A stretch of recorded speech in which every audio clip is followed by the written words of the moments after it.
Professor, do you think Edelgard will show up? Well, well. It's been a long time, Professor. And hello to you too, Dimitri. Edelgard, I did not think you would actually accept my request. Call it a whim. Well then, what did you want to talk about? I will get straight to the point. Why did you start this war? There had to be a way to change things in your territory without the need for so many senseless casualties. It may be hard to believe, but this is the way that leads to the fewest casualties in the end. Don't you see? How could I? Countless people have already lost their lives in this conflict. The longer we took to revolt, the more victims this crooked world would have claimed.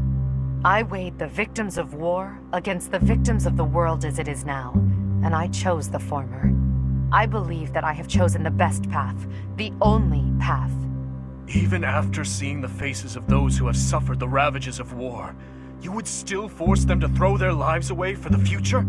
You are obsessively devoted to this war, and deaf to the screams of its victims. You cannot change the cycle of the strong dominating the weak with a method like that. You're wrong. That very cycle is exactly what I have devoted my life and my power to destroying. If after all of this, you believe the weak will still be weak, that is only because they are too used to relying on others instead of on themselves. Yes, perhaps someone as strong as you are can claim something like that. But you cannot force that belief onto others.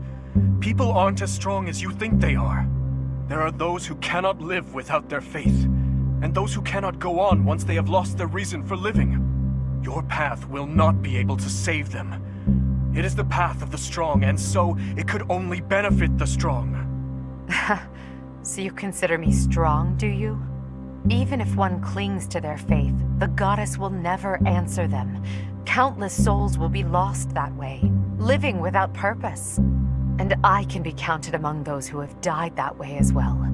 But that's why I must change this world, on behalf of the silent and weak. And do you intend to become a goddess yourself? Will you steal the power to take action from the broken-hearted masses you claim to defend? The ones who can truly change the way of the world are not the rulers, but the people. Pushing your own sense of justice and your own ideals onto even one other person is nothing more than self-righteousness. Maybe it is self-righteousness, but it doesn't matter. Someone has to take action and put a stop to this world's endless, blood-stained history.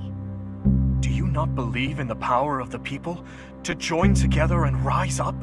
Humans are weak creatures, but they are also creatures who help each other, support each other, and together find the right path. I have learned that humans are capable of all that from the Professor, and from everyone in my life. I doubt a highborn person like yourself could know how the poor feel or what motivates them. This is nonsense, though I'm finally starting to understand how you feel. But that makes it even clearer to me that we can never fully understand each other. I feel the same. I finally understand. What you believe is right. Goodbye, Dimitri. Wait, Edelgard. There is something I must give you. This is for you. Use it to cut a path to the future you wish for. And I will rise up to meet you there. Elle?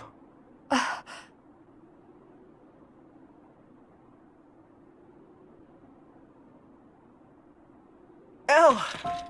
So it's true. You're really going away? Going back home?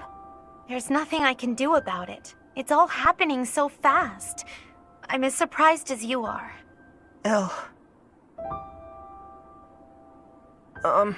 Here. I want you to have this. Elle, listen to me. No matter how hard things get, you can't give in, okay? You've got to cut a path to the future you wish for, no matter what. It's a dagger? Why would you give me something like this?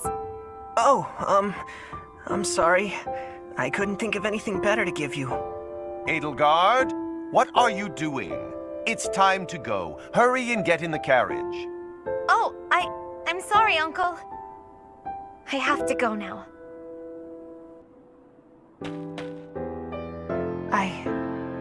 I remember now. You gave me a dagger all those years ago. I'm still sorry about that. I should have given you something that would have made you happier. Perhaps. At the time, I was quite flustered by such a dangerous gift. I left without giving you a proper response, and that was the last time we saw each other. True. It is a sweet memory, with a bitter ending. I'm afraid it will do no good to reminisce, Dimitri. That girl you knew back then is gone, as good as dead. But I'll tell you now what I wasn't able to tell you back then. Thank you, my dear forgotten friend. Because of you, I never lost my heart. As for the future, that will be decided in battle. King of Fargus, as the Emperor, I shall await your arrival in Inbar.